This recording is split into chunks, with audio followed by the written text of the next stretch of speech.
Comece o dia bem informado com a equipe de jornalismo da Verde Vale FM. No ar, Jornal Verde Vale.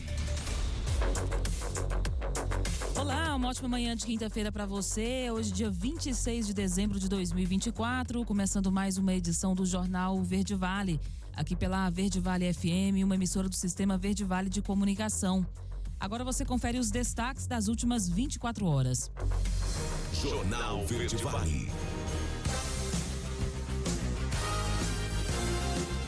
Cinco pessoas morrem em acidente entre carro e caminhão em Goiás.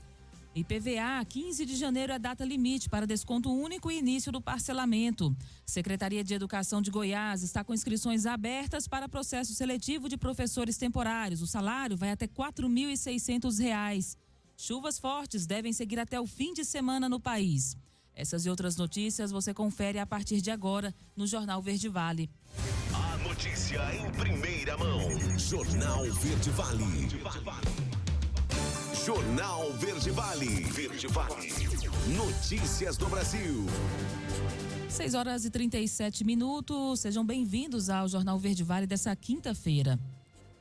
A previsão do Instituto Nacional de Meteorologia para hoje e sexta-feira é de tempo nublado, com chuvas fortes que podem causar impactos à população em várias áreas do país, principalmente na região sudeste. Conforme o Instituto, a causa é a provável formação de uma nova zona de convergência do Atlântico Sul, responsável pelas precipitações nas regiões centro-oeste e sudeste. Mas as chuvas devem se concentrar no sudoeste da Amazônia, cruzando as regiões centro-oeste e a sudeste até o Oceano Atlântico. A expectativa é de que elas permaneçam até a segunda-feira, dia 30, principalmente nas regiões do estado de São Paulo até a divisa com Minas Gerais, onde o acumulado de precipitação pode superar os 100 milímetros em 24 horas.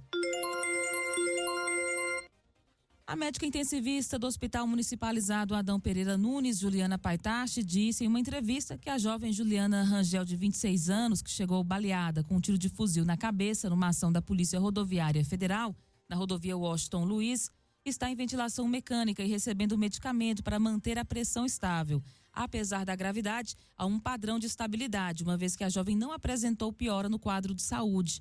A médica explicou que Juliana tem estado grave, porém estável. Está em ventilação e em coma induzido. Na hora em que chegou para o momento atual, não apresentou piora, manteve num grau de gravidade que estabilizou com a medicação. A intensivista Juliana Paitachi disse que o projétil que atingiu o crânio de Juliana foi retirado durante uma cirurgia.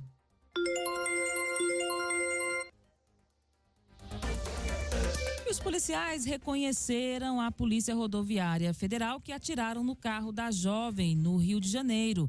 Vamos saber os detalhes, né? Como a gente já falou aí na notícia anterior, vamos saber como aconteceu essa ação nessa reportagem de Daniela Esperon.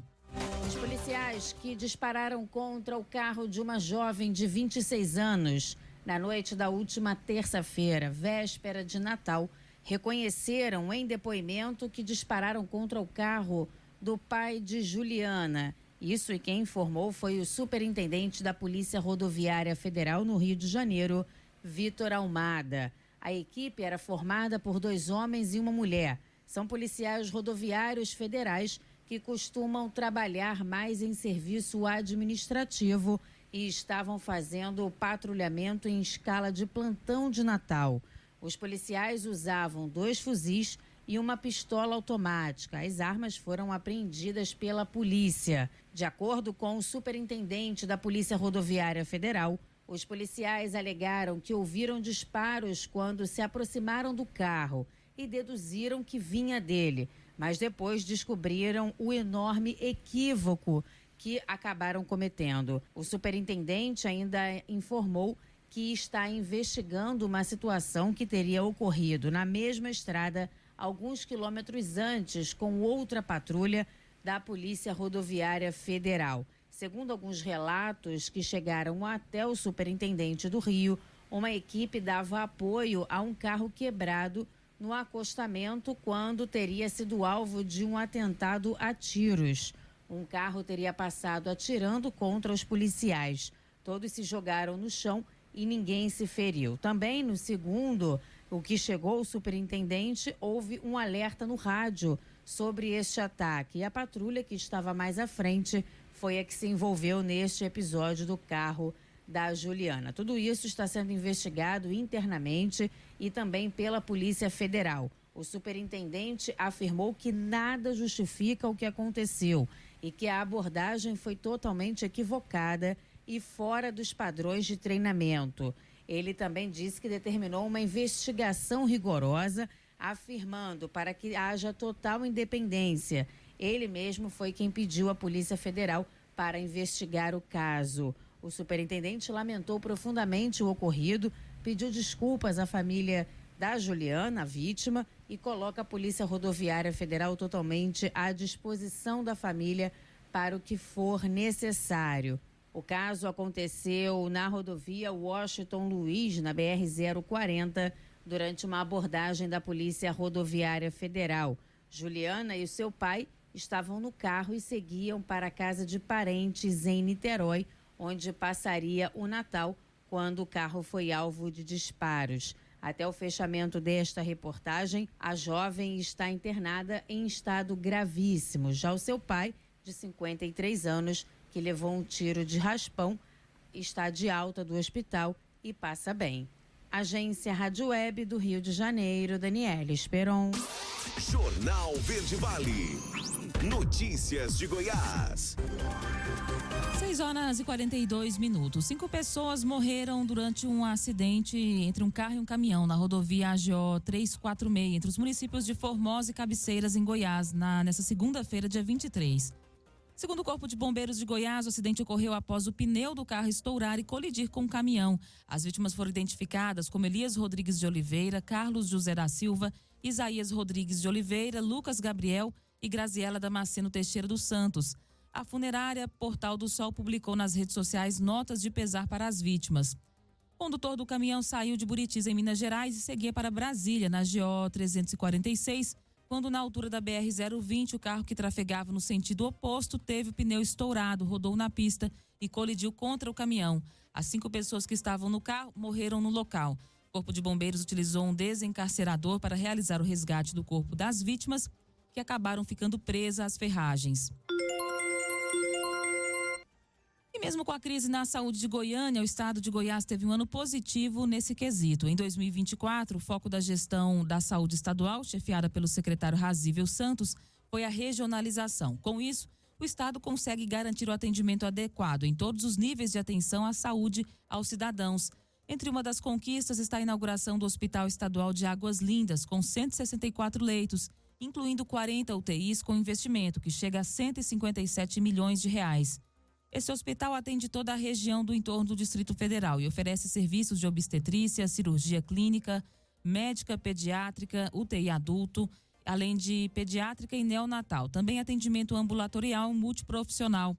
Além disso, o estado começou a implantação do Complexo Oncológico de Referência, o CORA, com mais de 60% das obras concluídas, e o investimento que chega a 98 milhões e 800 mil reais. O CORA possui uma estrutura completa, incluindo centro cirúrgico, UTIs e enfermarias, tecnologia avançada como ressonância magnética e pressão negativa no TMO pediátrico.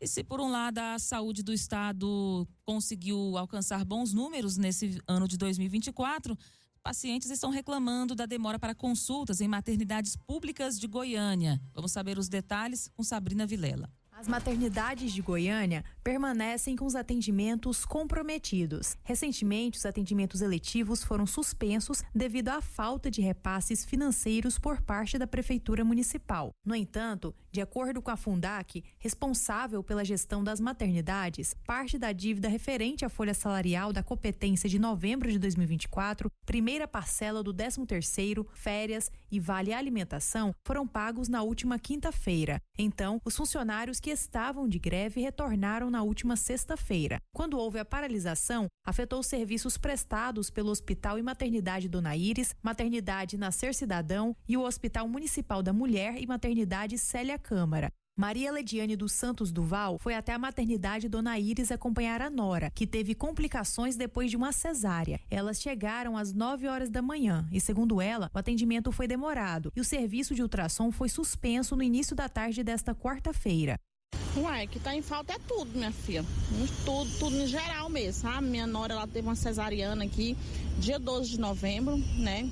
Dia 9 de dezembro, precisou de abrir a cesariana dela novamente. Nós trouxemos ela para cá, nós levou ela para outro lugar, mas disseram que nós tínhamos que trazer ela para a maternidade Dona Iris, porque aqui que foi feito o parto dela, né? Então eles internou ela, abriu a cesariana dela dia 9, né? E ela ficou do dia 9 até domingo passado agora.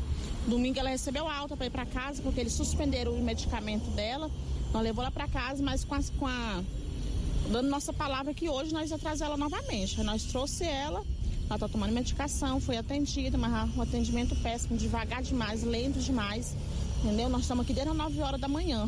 De acordo com funcionários de uma das maternidades, os atendimentos não estão normalizados por completo, mas não tem mais a greve. Foi informado ainda que os funcionários estão em escala de plantão, então a previsão é de que nesta quinta-feira a situação possa normalizar. Um dos funcionários me informou que todos estão preocupados com o decreto de calamidade na saúde, que será feito pelo prefeito eleito Sandro Mabel na próxima quarta-feira. Eles estão com medo das incertezas que a medida pode causar. Em 27 de agosto, os atendimentos nas mesmas maternidades já haviam sido suspensos, sendo retomados apenas em novembro, mas a crise na saúde persiste. A CBN entrou em contato com a Fundac e com a Secretaria Municipal de Saúde para saber o motivo da demora nos atendimentos, apesar do fim da greve, e aguarda um retorno. Sabrina Vilela, CBN Goiânia. Jornal Verde Vale. Esportes. 6 horas e 47 minutos e falando agora de futebol, mercado da bola. No Atlético Mineiro tem enxugado o elenco para a próxima temporada. Allan Kardec, Eduardo Vargas e Mariano puxam a lista dos atletas que não terão os contratos renovados.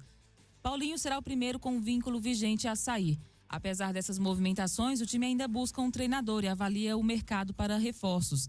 Essas saídas já estavam programadas e abrem espaço para contratações, além do clube ter faturado a maior premiação da sua história em 2024.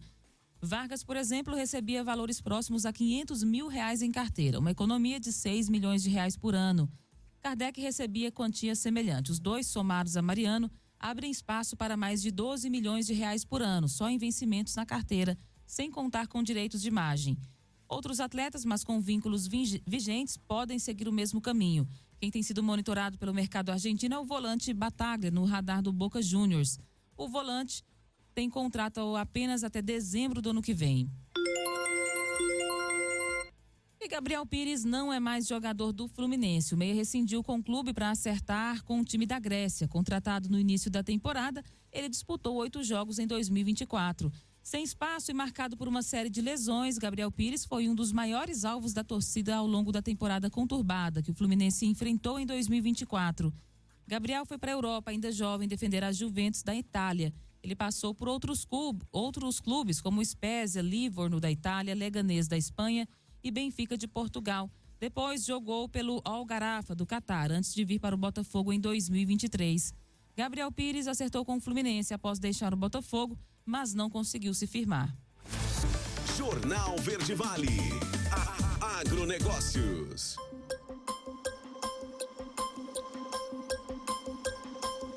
Para 6 horas e 49 minutos, os proprietários de estabelecimentos que comercializam produtos agropecuários e que trabalham com o processamento de carnes e derivados de leite devem efetuar o cadastramento ou recadastramento junto à Agência Goiana de Defesa Agropecuária, Agrodefesa, até o dia 31 de dezembro desse ano. O processo pode ser realizado por meio do Sistema de Defesa Agropecuária de Goiás e é essencial para garantir a produção de alimento seguro e a conformidade na comercialização de insumos. Entre os segmentos que precisam fazer o registro estão abatedouros de animais, laticínias e congêneres, entrepostos diversos, como de carnes, ovos, mel e laticínios, fábricas de produtos diversos, como carnes, fábricas também, empresas leiloeiras de animais, sociedades e associações hípicas, aras e clubes de laço, estabelecimentos confinadores de animais, centrais de coleta, suinocultores, aviculturas e demais estabelecimentos criadores de animais domésticos e silvestres. Também compõem a lista estabelecimentos comerciais e industriais que se dedicam à produção e comercialização de produtos para uso na agropecuária, casas agropecuárias que comercializam agrotóxicos, depósitos e centros de distribuição de agrotóxicos, empresas produtoras de agrotóxicos biológicos, comércios de sementes e mudas, processadoras de tomates com repasse de agrotóxico e prestadores de serviços fitossanitários. A notícia em primeira mão. Jornal Verde Vale. Agora, na Verde Vale, os comentários de Alexandre Garcia.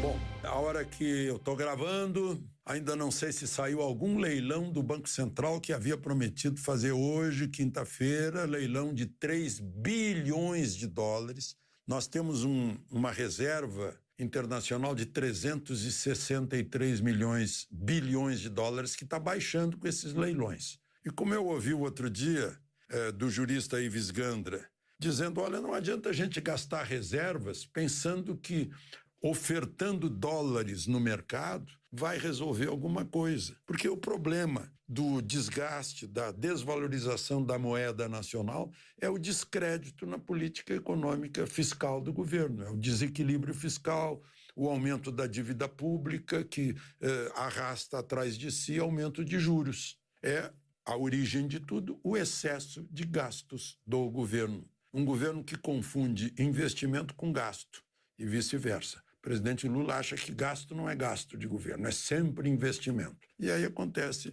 essa tragédia. Vai vender tudo. Se leiloar 3 bilhões de dólares, vai vender tudo, porque as pessoas querem comprar dólar para transferir o seu patrimônio para o exterior. É para sair do Brasil. Eu acho que uns 12 bilhões já foram leiloados pelo Banco Central na tentativa de ofertar mais dólar para ver se baixa a cotação. A cotação fechou antes do dia 24, no dia 23, a 6,18, mas chegou a 6,20.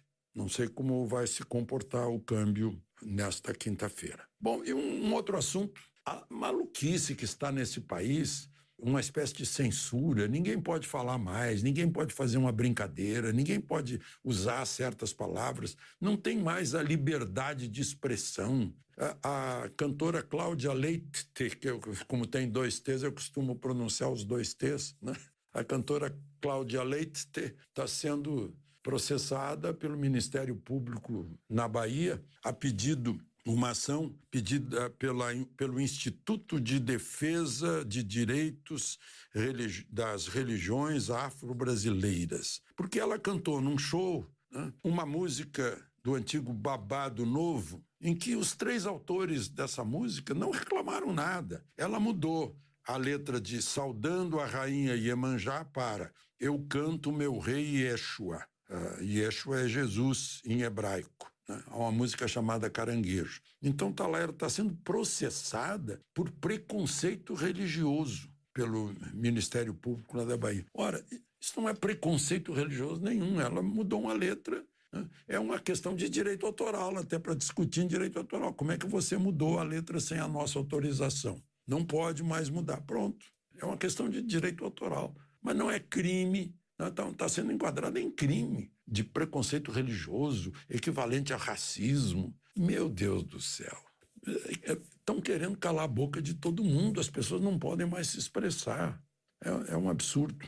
Bom, e queria registrar mais uma vez que o governo federal teve um ganho com esse erro gigantesco de 3 agentes da Polícia Rodoviária Federal atirando num carro em que estava uma família que ia festejar o Natal e acertou na cabeça de uma das filhas da família, com 26 anos, a Juliana. O governo recente tinha baixado um decreto que rasga a autonomia dos estados, dando princípios, sem ser poder legislativo, princípios de uso de arma pelas polícias.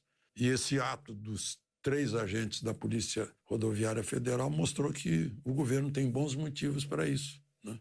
Dizendo que o policial só pode usar arma em última instância, ou seja, depois de receber um tiro é que pode revidar. Nesse caso aí, os 3, por incompetência ou inexperiência, ou por não terem vocação para serem policiais, né, porque policial tem que ter a cabeça fria, reagiram emocionalmente ao estampido de tiros que ouviram e pensaram que era do tal carro que estava passando pela BR-040, indo em direção a Niterói para uma festa familiar de Natal, no dia 24 de dezembro. De Brasília, Alexandre Garcia. Você ouviu os comentários de Alexandre Garcia. 6h56. Vamos para o primeiro intervalo aqui do Jornal Verde Vale. Na volta, você confere que a ampliação do Plano Safra em 2024 trouxe resultados para o agronegócio. Jornal Verde Vale. Jornal Verde Vale. Verde Vale. Notícias do Brasil. 7h03, já de volta com o segundo bloco do Jornal Verde Vale dessa quinta-feira. O avião comercial da Azerbaijan Airlines com 67 pessoas a bordo, incluindo 5 tripulantes, caiu perto da cidade de Akatau, no Cazaquistão, na madrugada dessa quarta-feira, é o que informaram agências internacionais. A aeronave, um jato fabricado pela empresa brasileira Embraer, voava de Baku, no Azerbaijão, para Grozny, capital da região da Chechênia, no sul da Rússia, mas acabou desviando da rota original até cair ao lado do oposto do Mar Cáspio. O órgão regulador da aviação da Rússia afirmou que o desvio ocorreu por uma emergência que pode ter sido causada por uma colisão com pássaros. Antes de cair, a aeronave voou perto do aeroporto de Akatau. Vídeos do acidente divulgados em órgãos de imprensa e redes sociais mostram o avião descendo rapidamente antes de explodir ao atingir a costa e uma espessa fumaça preta subindo. Relatos informaram que passageiros ensanguentados e machucados foram vistos caminhando sobre a fuselagem que havia permanecido intacta. O Ministério de Emergências do Cazaquistão disse em um comunicado que os bombeiros apagaram o incêndio e que havia ao menos 32 sobreviventes, incluindo 2 crianças que foram levadas a um hospital próximo. A Polícia Civil de Minas Gerais identificou até o momento 15 corpos de vítimas do grave acidente ocorrido na madrugada do último sábado na rodovia federal BR-116, na altura do quilômetro 286, no município de Teófilo Otoni, interior de Minas Gerais. Desse total já identificado, 14 corpos foram retirados pelos familiares. As informações foram atualizadas na manhã da quarta-feira pela corporação. O processo de identificação está sendo feito no Instituto Médico Legal de Belo Horizonte. O acidente resultou ao todo na morte de 41 pessoas. Todas elas estavam no ônibus que teria colidido de frente com uma carreta e acabou pegando fogo em seguida, incluindo o motorista. A maioria das vítimas ficou presa às ferragens e tiveram os corpos carbonizados pelo incêndio. Um terceiro veículo, um carro de passeio que vinha atrás do ônibus, também se envolveu no acidente. Mas os ocupantes do automóvel tiveram ferimentos leves. O ônibus de transporte interestadual, pertencente à empresa Entran, tinha saído de São Paulo com destino a Elísio Medrado. E a ampliação do Plano Safra em 2024 trouxe bons resultados para o agronegócio. Quem traz esses detalhes é Marina Folt. Em 2024, a Secretaria de Política Agrícola do Ministério da Agricultura ampliou os recursos do crédito rural para o Plano Safra, com 400,6 bilhões de reais destinados ao custeio, comercialização e investimentos, um aumento de 10% em relação ao ano anterior. Além disso, foram liberados 108 bilhões em recursos de letras de crédito do agronegócio, somando 590 milhões de reais para o agro. O secretário de Política Agrícola, Guilherme Campos, destacou que o Plano Safra vem crescendo, impulsionando a sustentabilidade no campo, com redução na taxa de juros para produtores que adotam práticas ambientais. Mais um ano de grandes desafios. E mais uma vez, o Ministério da Agricultura e Pecuária mostrando que, através do Plano Safra, o Brasil está bem atendido, para que o dinheiro chegue lá na ponta, para você, produtor rural, para você que precisa tanto desse apoio. O governo federal também se mobilizou para apoiar o Rio Grande do Sul depois que o estado foi atingido por enchentes, liberando recursos para a recuperação das produções e renegociando dívidas dos produtores. Outro destaque de 2024 foi a sanção da Lei do Combustível do Futuro, com investimentos de 260 bilhões de reais até 2037, visando expandir o uso de combustíveis sustentáveis como etanol e biodiesel e reduzir 750 milhões de toneladas de CO2. Além disso, o seguro rural foi fortalecido com um crédito de 210 milhões de reais para o Rio Grande do Sul e 882 milhões em subvenções, beneficiando mais de 116 mil apólices em todo o Brasil. As atividades de soja, milho, trigo e pecuária foram as que mais demandaram recursos. O setor cafeeiro também teve avanços, recebendo 5 bilhões 700 milhões de reais do Funcafé. Toda a equipe da Secretaria de Política Agrícola, sob o comando e liderança do ministro Carlos Fávaro, trabalha muito para que nós consigamos dar o suporte financeiro e segurança para que o agro brasileiro possa ser cada vez mais líder, protagonista, inovador, trazendo tudo o que é de bom na ciência, aplicá-la e chegar com a produção de alimentos e de energia que assusta o mundo e transforma a vida de pessoas. E que tenhamos um ano ainda melhor. Por fim, o Zoneamento Agrícola de Risco Climático publicou 400 portarias, auxiliando produtores a tomarem decisões mais seguras. Acesse o balanço completo em gov.br/agricultura. Agência Rádio Web com informações do Ministério da Agricultura de Brasília, Marina Fauci. Jornal Verde Vale. Notícias de Goiás. 7h08. A Secretaria da Economia anunciou que a partir do ano que vem o calendário para pagamento do IPVA inicia na mesma data para todos os finais de placas. O calendário de pagamento do Imposto sobre a Propriedade de Veículos Automotores, o IPVA 2025, assim como a tabela FIPE usada na avaliação dos carros usados para cálculo do imposto, foram apresentados na quinta-feira pela Secretaria da Economia à imprensa. A data limite para ter desconto de 8% na parcela única de todas as placas é o dia 15 de janeiro. O mesmo prazo vale para iniciar o parcelamento. O gerente do IPVA, o auditor fiscal Jorge Areias, lembra que o desconto é maior que o oferecido em 2023, que era de 7%. Outra mudança é que nesse ano o calendário previa datas distintas para o pagamento ao longo do ano. Agora a escolha recaiu no dia 15 para facilitar a memorização do contribuinte. Quando as demais datas caírem no fim de semana, o proprietário poderá pagar o primeiro dia útil seguinte. Para as placas com finais 1 e 2, será permitido o pagamento do IPVA em 9 parcelas. Para as placas de finais 3 e 0, serão 10 parcelas. A distinção ocorre porque o Conselho Nacional de Trânsito, CONTRAN, define setembro como prazo para a renovação do licenciamento anual dos veículos para veículos de final com a placa 1 e 2 em todo o país. O calendário pode ser conferido no site na pasta economia.gov.br e também no Diário Oficial do Estado. 7h10. Shoppings e lojas têm grande movimento na véspera de Natal em Goiânia. Quem traz esses detalhes é Sabrina Vilela. Quem nunca deixou para comprar um presente de última hora? Muita gente saiu às ruas de Goiânia para comprar presentes e itens finais para a ceia, que normalmente acontece na véspera de Natal. A reportagem da CBN Goiânia esteve em um shopping da capital na tarde desta terça-feira e o movimento estava maior. Lojas de eletrodomésticos, roupas, calçados e perfumarias foram as que estavam mais cheias. Também tiveram muitas pessoas levando panetone e chocotones para casa. Além de comprar, goianienses tiraram tempo para passear e comer com familiares e amigos. Por isso, os restaurantes do shopping estavam bem cheios. A enfermeira Meire Martínez conta que comprou o presente para a sogra de última hora, porque ela tomou a decisão de presentear na véspera. Ela tinha ficado na dúvida entre roupas e perfumes. Eu tô levando cosméticos, né? Perfumes, cremes, essas coisas.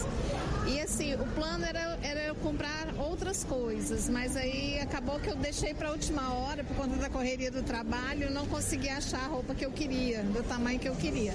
Aí eu optei por cosméticos mesmo.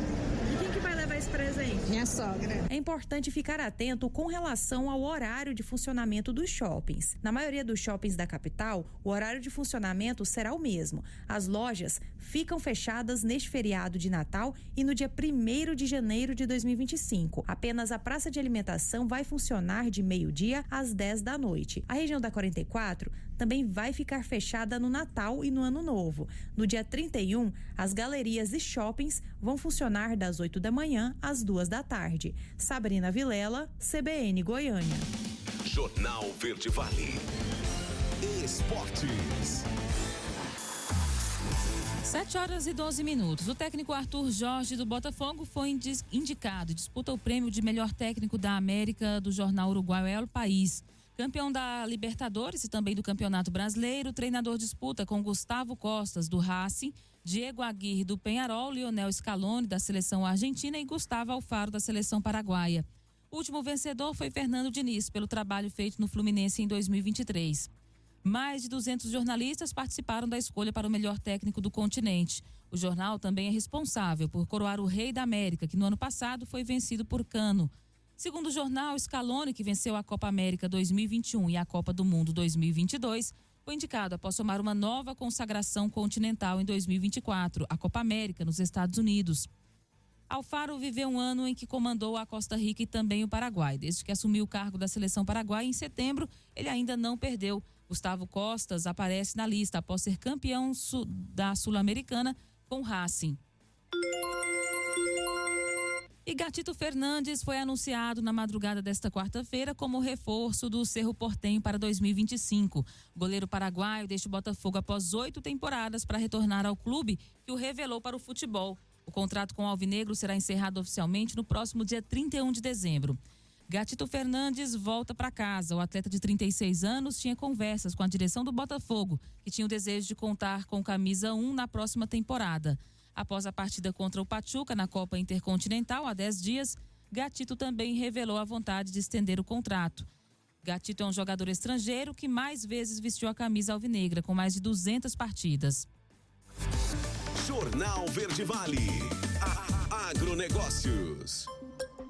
E a última estimativa do Departamento de Agricultura dos Estados Unidos é de que a produção global da soja nessa safra 24-25 alcance 427 milhões de toneladas. Se confirmado, esse número deve representar um salto e tanto na capacidade produtiva global da oleaginosa, com estoques finais confortáveis até esse ponto, que poderão ser de quase 132 milhões de toneladas. Somente no Brasil deverão partir 170 milhões de toneladas do total dessa oferta. Assim, a pergunta que o mercado se faz é se há demanda para toda a soja. Embora os preços sinalizem algo diferente e uma evidente falta de fôlego, a resposta é sim. A demanda global por soja deverá registrar um incremento de quase 5% nessa temporada. O número, no entanto, é insuficiente para equilibrar as relações, o que justifica parte dessa agressiva pressão que as cotações da oleaginosa apresentam até aqui. Jornal Verde Vale. Verde Vale. Notícias do Brasil. 7h15. A Polícia Federal informou que começou a investigar a queda da ponte Juscelino Kubitschek de Oliveira entre o Tocantins e o Maranhão. Em nota divulgada nesta terça-feira, a corporação disse que o procedimento de investigação preliminar foi instaurado e que as ações serão conduzidas pelas superintendências regionais da Polícia Federal no Maranhão e também no Tocantins. A estrutura, que fazia parte da BR-226, que ligava os estados do Tocantins e do Maranhão, desabou no domingo. Até o momento, as informações são de 4 pessoas que morreram e 13 estão desaparecidas. As diligências preliminares serão conduzidas pelas superintendências regionais. Além disso, um procedimento de investigação precedente foi instaurado e os policiais federais já foram deslocados para coletar dados e evidências sobre o caso. As equipes também irão avaliar a multidisciplinariedade das perícias necessárias e identificar as demandas de equipamentos técnicos para aprofundar as investigações.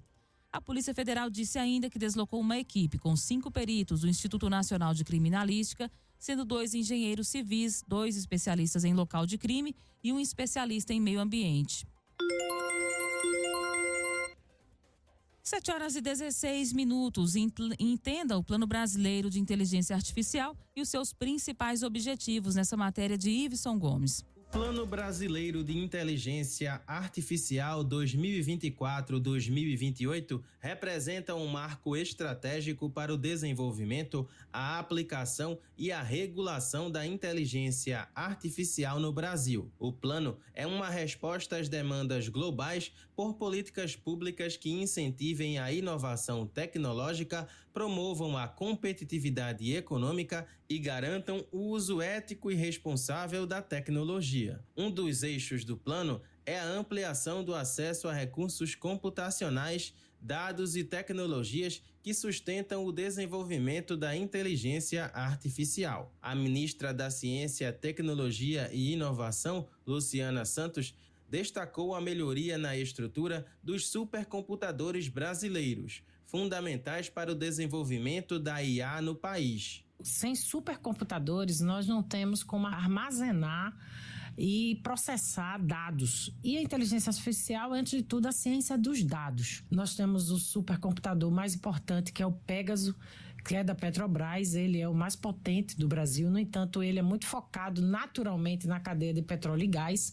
E nós estamos dando um salto grande no Santos Dumont, que fica em Petrópolis, que é o Laboratório Nacional de Ciência da Computação. A ministra Luciana Santos reforçou que o país desenvolve o plano à medida que os avanços tecnológicos acontecem e que o investimento público deixa o Brasil equiparado às principais potências do setor.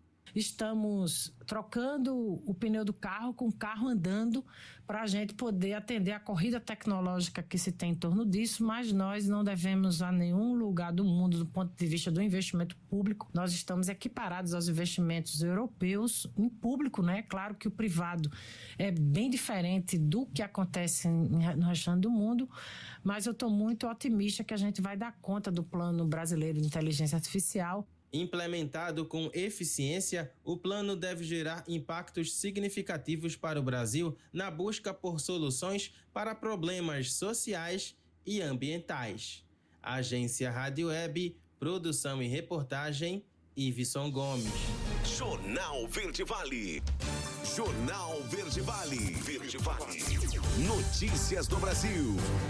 Agora, 7h26, a gente chega trazendo o terceiro e último bloco aqui do Jornal Verde Vale dessa quinta-feira, dia 26 de dezembro.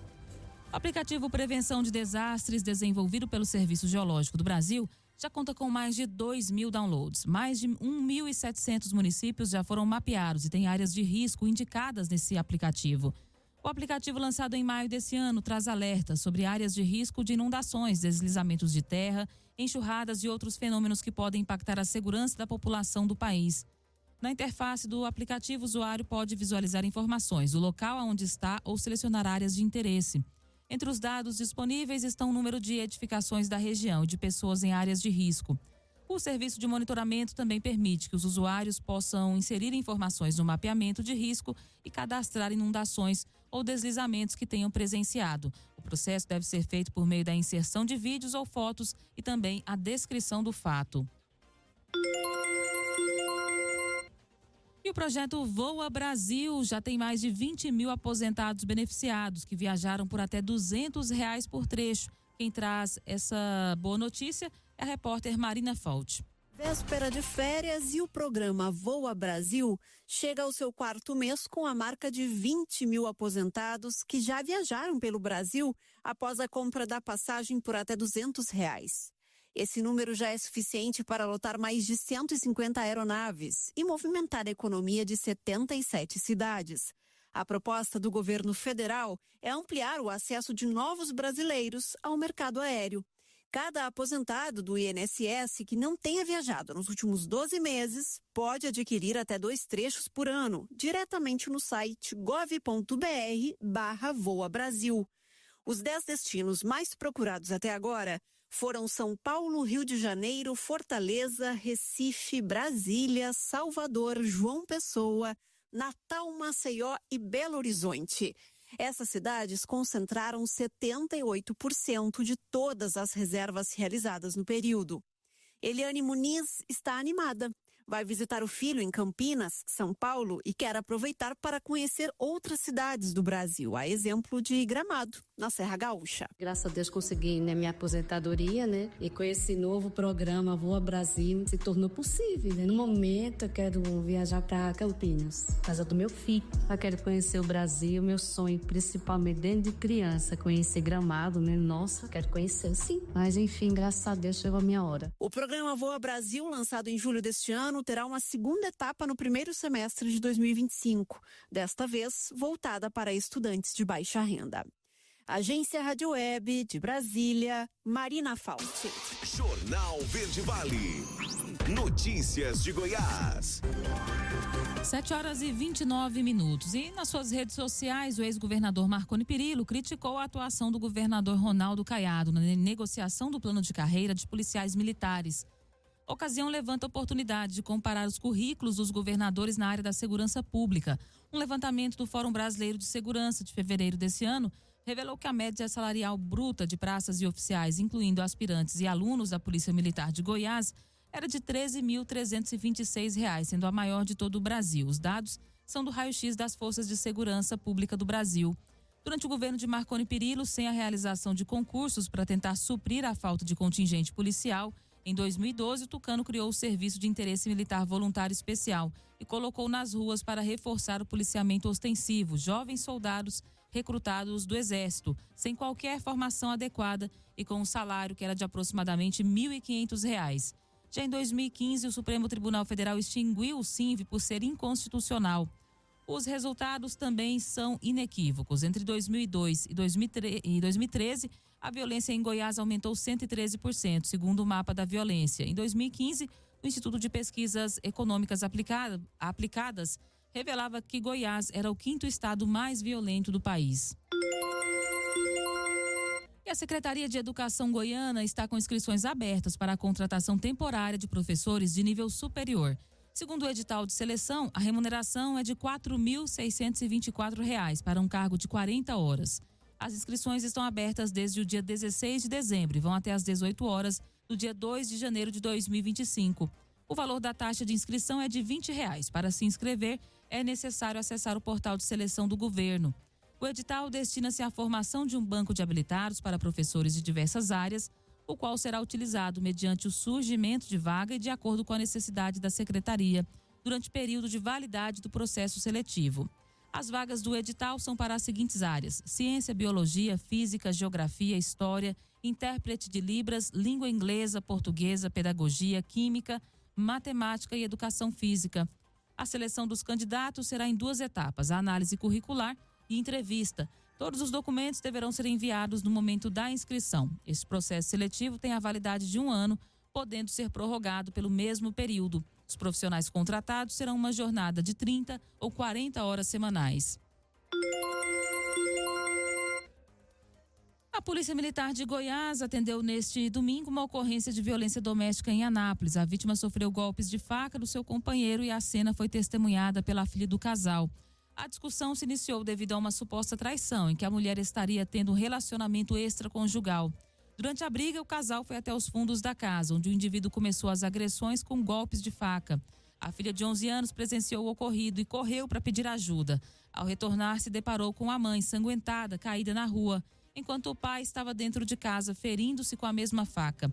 Com a chegada do serviço médico, foi constatado que a vítima tinha perfurações no tórax posterior, na região cervical, além de várias lesões na mão. Já o autor do crime tinha 2 perfurações no antebraço esquerdo. E o SISU terá mais de 6.000 vagas para universidades em 2025 aqui no estado de Goiás. Quem traz os detalhes é Sabrina Vilela. Em Goiás, 6.000 vagas estarão disponíveis em universidades públicas por meio do SISU, Sistema de Seleção Unificada. Os estudantes que desejarem cursar o ensino superior a partir do próximo ano deverão fazer as inscrições entre os dias 17 e 21 de janeiro de 2025, por meio do Portal Único de Acesso ao Ensino Superior. As vagas estão distribuídas na Universidade Federal de Goiás, com 4.459 vagas, e universidades federais de Jataí e de Catalão, com 1.080 vagas cada. A pró-reitora adjunta de graduação da Universidade Federal de Goiás, Eline Carneiro, detalha quem pode concorrer a essas vagas e quais alguns cursos disponíveis. Bom, quem não pode concorrer ao SISU são todos aqueles que fizeram, o Enem no ano de 2024, após a abertura da inscrição no SISU, todos aqueles que prestaram o Enem, eles podem se inscrever. E tem um período certo que o MEC disponibiliza para a inscrição desses estudantes. Então, todos podem fazer a inscrição e ver quais os cursos eles têm maior afinidade, qual que é o desejo dos cursos de graduação nas universidades federais. E aqui na Universidade Federal também tem uma oportunidade de 109 cursos de graduação que eles podem escolher para cursar aí o seu curso de graduação. Eline Carneiro fala que o SISU é importante porque é uma forma de democratizar o acesso da população ao ensino superior. Possibilita que ele possa, então, dentre as opções das universidades que estão aderidas ao SISU, ele possa fazer a sua inscrição e cursar um curso de graduação. Então, isso foi muito bom por parte do SISU, essa democratização nesse sentido, e também a questão das cotas. Em que ele permite, então, tem as cotas para pretos, pardos, tem as cotas para a escola pública. Então, isso favorece também, de forma mais igualitária e mais democrática, o acesso ao ensino superior. O resultado da chamada regular é no dia 26 de janeiro de 2025. Entre os dias 26 e 31 de janeiro é o período de manifestação para a lista de espera. Entre 27 de janeiro e 4 de fevereiro é a fase de ocupação da chamada regular. A convocação da lista de espera acontece no dia 11 de fevereiro. Sabrina Vilela, CBN Goiânia. Jornal Verde Vale. Esportes. 7h35. Miguel Almiron, meia paraguaio do Newcastle da Inglaterra, é mais um jogador no radar do Botafogo para reforçar a equipe no ano que vem. O alvinegro sondou valores junto ao clube inglês nos últimos dias para saber a situação do atleta de 30 anos que perdeu espaço com o técnico Ed Howe nessa temporada. São 10 jogos, a maior parte deles vinda do banco. Agora a diretoria do clube carioca analisa as cifras para decidir se vai oficializar a proposta. Há o interesse no atleta. Internamente considera-se que ele seria uma adição de valor ao elenco, mas o clube não quer fazer um investimento alto em um jogador de 30 anos e que dificilmente terá o retorno do dinheiro pago a médio prazo em uma eventual venda. E o meia Oscar deve usar a camisa 8 em sua segunda passagem pelo São Paulo, a mesma numeração que ele usava no Shanghai Port da China e que já fez parte da trajetória dele pelo Chelsea da Inglaterra. Com a chegada de Drogba, ele herdou a 11. No São Paulo, a numeração pertenceu a Luan até o ano passado e desde abril de 2024 vinha sendo utilizada por Juliano Galopo. O argentino, que tem negociações com o Santos e é alvo também do Boca Juniors, deve deixar o clube. A diretoria ainda avalia as possibilidades. Uma outra opção para Oscar poderia ser a camisa 11, que ficará vaga com a ida de Rodrigo Nestor para o Bahia. Internamente, o São Paulo nem cogita a possibilidade de Oscar usar a 10, já que até o momento, Luciano seguirá no tricolor em 2025. Jornal Verde Vale. Agronegócios. O preço da soja testou os dois lados da tabela na sessão desta segunda-feira, mas voltou a perder força e terminou o dia com baixas de 4 a 5 pontos nos principais vencimentos. O janeiro terminou a sessão com $9,69 e o maio $9,84 por bushel. O mercado segue sofrendo com a falta de novas notícias, ainda atuando sob fundamentos de baixistas nesse momento. O que segue dando algum suporte às cotações é a movimentação dos derivados, como o óleo, que sobe mais de 1% nesse início de semana. O farelo também chegou a subir, porém passou também a recuar. As notícias locais são destaque no Jornal Verde Vale. 7h37. O prefeito eleito de Goiânia, Sandro Mabel, anunciou mais 3 secretários. Vamos saber os detalhes dessa movimentação com Sabrina Vilela. Foram anunciados nesta segunda-feira outros 3 nomes que vão compor o secretariado da Prefeitura de Sandro Mabel. São eles: Zilma Percussor Campos Peixoto, para a presidência da Agência Municipal de Meio Ambiente, Erisânia Freitas, para a Secretaria de Políticas para Mulheres, Assistência Social e Direitos Humanos, e Hugton Batista da Silva, que ficará à frente da Secretaria Municipal de Cultura. Zilma Peixoto foi secretária de Finanças e de Planejamento Urbano e Habitação do governo de Iris Rezende e foi presidente da AMA nos primeiros 3 meses da gestão Rogério Cruz. Erisânia Freitas é filiada à União Brasil, mesmo partido do prefeito eleito, e disputou a Prefeitura de Anápolis nas eleições deste ano. Já Hugton Batista da Silva é empresário, gerente de imagem de alguns artistas sertanejos, atuou na diretoria de políticas e eventos da Secretaria de Cultura na gestão de Iris Rezende de 2017 a 2018 e é amigo pessoal do ex-presidente Jair Bolsonaro. Durante reunião para anúncio do secretariado, Sandro Mabel reafirmou sobre o rombo da prefeitura, que segundo ele já ultrapassa R$1 bilhão. O prefeito eleito falou da dívida de 160 milhões das maternidades, 240 milhões do IMAS e 650 milhões da Comurg, além de 400 milhões em fornecedores da saúde, fora impostos que as unidades estão devendo. Quando fechar o relatório dia 7, nós vamos ter um panorama, você vai ver que nós estamos mais certos do que eles. Você vai no IMAS, pergunta para o presidente do IMAS qual que é a dívida do IMAS. Pergunta quanto que é, são 245 milhões. Ela vai pagar 5 milhões em dezembro, vai sobrar 240 milhões. Vai na Comurg, pergunta quanto é a dívida da Comurg. Nós temos até por fornecedor aqui, se você quiser. Então, 600 pau de dívida. Vai na saúde, pergunta qual que é a dívida da saúde. Então você pega aí, hospitais só atrás, só de anestesista tem 47 milhões para pagar para anestesista, só para você ter uma ideia.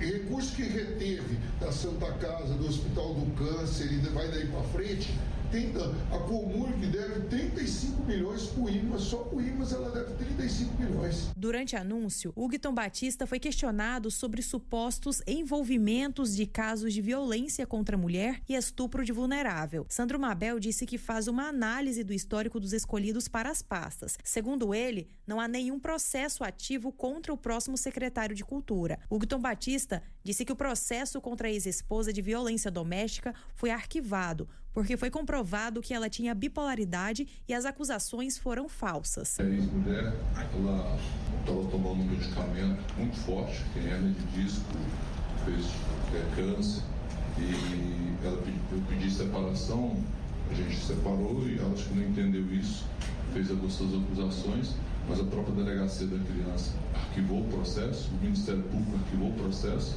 porque viu que ela estava com um transtorno de bipolaridade, né? Então isso foi arquivado, nunca agredi. Depois ela mesma fala isso aí, se você quiser o contato, te passo, você pode estar falando com ela. Então foi isso que aconteceu, está tudo arquivado. Violência de espécie nenhuma, graças a Deus, eu cometi com ninguém. Com os nomes anunciados nesta segunda-feira, agora o secretariado de Sandro Mabel possui 17 confirmados. Mais anúncios serão feitos na próxima semana. De acordo com a assessoria do prefeito eleito, ao todo são 22 secretarias e 6 órgãos que vão compor a próxima gestão. Sabrina Vilela, CBN Goiânia. Jornal Verde Vale. Bombeiros. Agora, 7h41, a gente chega trazendo para você as informações locais do Corpo de Bombeiros aqui em Mineiros e região. Nessas últimas 24 horas, a corporação realizou um total de 4 atendimentos e o destaque ficou aí para um acidente de trânsito que aconteceu por volta das 20h37, ali na Rua 3, no Alcira de Resende. Uma moto e um objeto fixo, né? Havia um carro estacionado na via e essa moto, né, uma Honda Titan, acabou colidindo contra esse carro, um Chevrolet Onix que estava estacionado e acabou vitimando o condutor dessa motocicleta de 24 anos.